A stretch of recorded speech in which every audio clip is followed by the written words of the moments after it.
Olá, alunos do quinto ano, tudo bem com vocês? Por aqui tá tudo legal. Bem, alunos, vamos retomar então hoje nosso conteúdo de geografia, lembrando que estamos aqui na unidade 1, no capítulo 3. E agora vamos começar a segunda parte. Tudo bem, pessoal? Olha lá, no livro é na página 28 até a página 40. Vamos em frente então, pessoal? Ah, e lembrando, se você ainda não viu a primeira parte do vídeo, clica no card que eu vou deixar aqui do lado. Você será direcionado para a primeira parte. É importante assistir todas as partes para entender o conteúdo plenamente. Vamos em frente então? Bom, pessoal, esse texto de geografia está trazendo para nós alguns índices que vão medir a desigualdade social no Brasil. É sobre isso que trata esse capítulo. Medindo a desigualdade social no Brasil.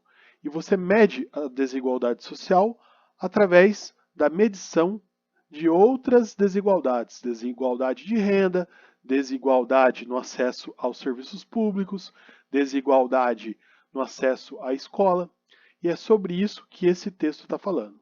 Esse texto está trazendo para nós mais um índice, é o índice Gini, olha só, índice Gini. Esse índice ele mede a desigualdade de renda. O que vem a ser a desigualdade da renda? Quanto cada família recebe por mês ou por ano para seu sustento. E esse índice ele segue a seguinte métrica. Ó. Quanto mais próximo do zero, né, na pesquisa, menor é a desigualdade. Quanto mais próximo do número 1, maior é a desigualdade. Então nós vamos agora para o próximo texto, que é um gráfico, né, que é um mapa, e nós vamos perceber como que funciona esse índice Gini. Vamos dar uma lupa aqui. Ótimo. Olha só, pessoal, esse gráfico, né, esse texto, esse mapa do Brasil, ele está pintado, cada estado, né, de uma cor diferente. Cada estado pintando de uma cor diferente. E aqui tem o título, ó, Brasil, Distribuição da Renda de 2015. Então vamos olhar aqui no índice Gini. Quanto mais clara for a cor, olha só, essas três primeiras assim, ó, mais clarinhas, significa que é menor a desigualdade de renda. Quanto mais escuro for, significa que maior é a desigualdade da renda. Então vamos olhar aqui no mapa. Ó. Maranhão, Roraima, Paraíba, Rio de Janeiro, Acre, são os estados, ó, Tocantins, são os estados onde foi pintada, foi utilizada a cor mais escura. O que significa isso? Significa que nesses estados existe mais desigualdade de renda. Ou seja, existem famílias que ganham muito dinheiro e famílias que ganham muito pouco dinheiro, que vivem na miséria, na extrema pobreza. É isso que está trazendo essa informação desse mapa. Ao passo que as cores mais clarinhas, olha, essa primeira, essa segunda, essa terceira, elas trazem o quê? Elas dizem que a desigualdade na renda é menor. Ou seja, nesses estados aqui, ó, Rio Grande do Sul, Santa Catarina, Mato Grosso, Roraima, Ceará, Alagoas, esses estados onde a cor é mais clarinha, nós podemos entender que a desigualdade de renda é menor. Ou seja, famílias ganham, né, em dinheiro, em sustento, aproximadamente o mesmo valores próximos. É menor a desigualdade da renda. E eu deixei aqui para vocês o grifado, riscado aqui no estado de São Paulo, que é onde estamos aqui, né? Olha só, aqui em São Paulo é de 0,458 a 0,473, ou seja, esse número, esse percentual, esse índice, ele está mais próximo do zero do que do 1. Ou seja, no estado de São Paulo, a desigualdade da renda não é tão grande. É menor a desigualdade de renda. Tudo bem, pessoal? Vamos em frente, então? Bom, o texto segue nos mostrando que no Brasil além da desigualdade social que ocorre entre ricos e pobres, ocorre um outro tipo de desigualdade que é entre brancos e negros. Olha só, pessoal, vou ler esse trecho aqui para vocês. Ó. Durante o período colonial, entre os séculos 16 e 17, as terras eram controladas pelos grandes fazendeiros, que também detinham o poder político e econômico. Já a força de trabalho era composta em sua maioria de africanos, trazidos como escravos para as terras brasileiras. Após o fim da escravidão, em 1888, não houve uma política que garantisse aos escravos libertos e seus descendentes acesso à moradia e à propriedade de terra, à educação, entre outros bens e serviços necessários para o desenvolvimento humano. Então, o que esse texto está falando, pessoal? Ele está dizendo assim, que no Brasil, né, lá no passado, trouxeram para o Brasil escravos, negros escravizados, e aí ocorreu todo um processo de fim da escravidão. Mas, apesar do fim da escravidão, não foi ofertado aos descendentes, né, dos escravos, não foi ofertado a eles possibilidade de ter uma moradia, de ter um trabalho, de ter acesso à escola. E com isso, ocorreu uma reprodução da desigualdade. Então, apesar de não serem mais escravos, não eram mais escravos, mas continuavam vivendo em condições bem precárias, sem acesso à casa, sem acesso à moradia, à escola, sem acesso à saúde e a outros serviços públicos. Então é isso que o texto está falando, que no Brasil existe a desigualdade social entre ricos e pobres, mas, além disso, existe uma desigualdade entre pessoas negras e pessoas brancas. Nós vamos ver isso melhor no próximo slide. Vamos em frente? Olha só, pessoal, esse slide ele está trazendo para nós um gráfico, né, uma pesquisa falando sobre a parcela de brancos e negros entre os 10% mais pobres e entre 1% mais rico da população brasileira. O que está dizendo aqui? Fizeram uma pesquisa entre as pessoas mais pobres do Brasil, 75,5% são negros, ou seja, muito mais do que a metade. E entre a população dos mais ricos, 80% são brancos, ou seja, mais um dado que nos mostra que a população negra, em relação à população branca, enfrenta no Brasil piores condições de vida. Resumindo o que esse gráfico traz. A cada 100 pessoas pobres no Brasil, 76 são negras. E a cada 100 pessoas ricas no Brasil, 80 são brancas.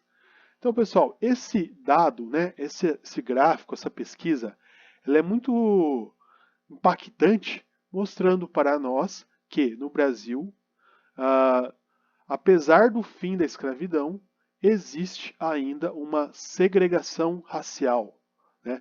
Os negros, homens e mulheres, são colocados de fora da sociedade e nós vamos poder perceber isso melhor no próximo gráfico. Vamos em frente? Bom, esse gráfico aqui, esse texto, esse estudo, esse índice, ele vai trazer um outro dado, que é o dado da escolaridade, da escolarização. Olha só, pessoal, vamos ver aqui mais de perto o que está falando o texto. Pesquisas mostraram que negros têm, em média, menos anos de estudo do que os brancos, apresentando assim nível de escolaridade inferior em relação aos brancos. O mapa ao lado mostra a média de anos de estudo da população negra e da população branca no Brasil.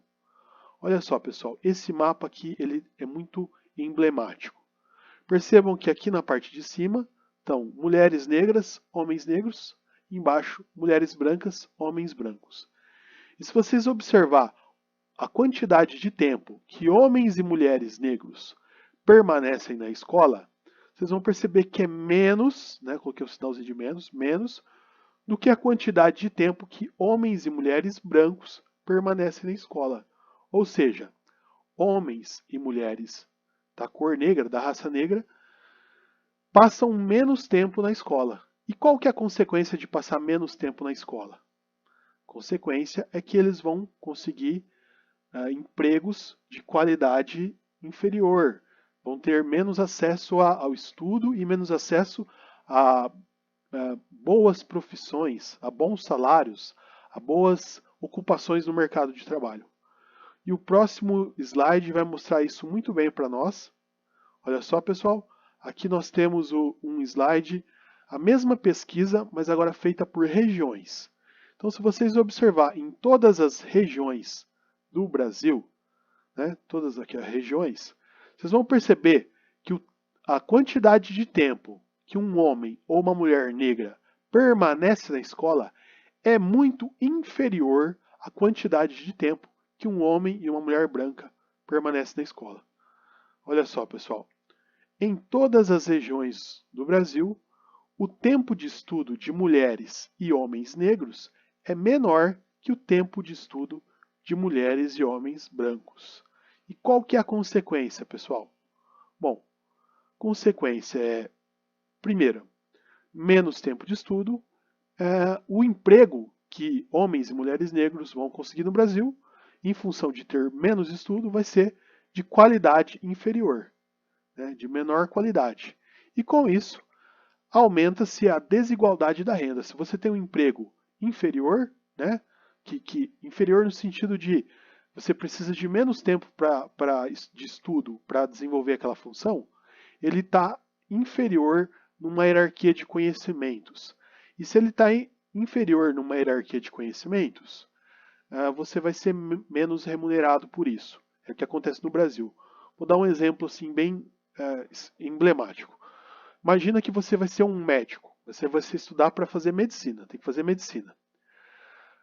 Quantos anos você precisa estudar para trabalhar como médico? Você precisa estudar todo o ensino educação infantil, ensino fundamental 1, ensino fundamental 2, ensino médio, graduação, especialização, residência. Você vai ficar aí 30 anos, 25 anos, 30 anos estudando para ser médico.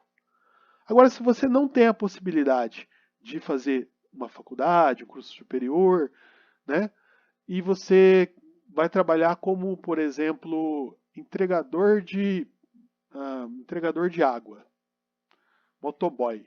Quantos anos você precisa estudar para trabalhar como motoboy? Se você tiver habilitação, conhecer as ruas, saber ler e escrever, você já consegue trabalhar como motoboy, como entregador. Então, no Brasil, nós percebemos muito isso. Pessoas com menor acesso à escola, com menor acesso ao estudo, desempenhando funções que têm um prestígio menor e também uma renda inferior.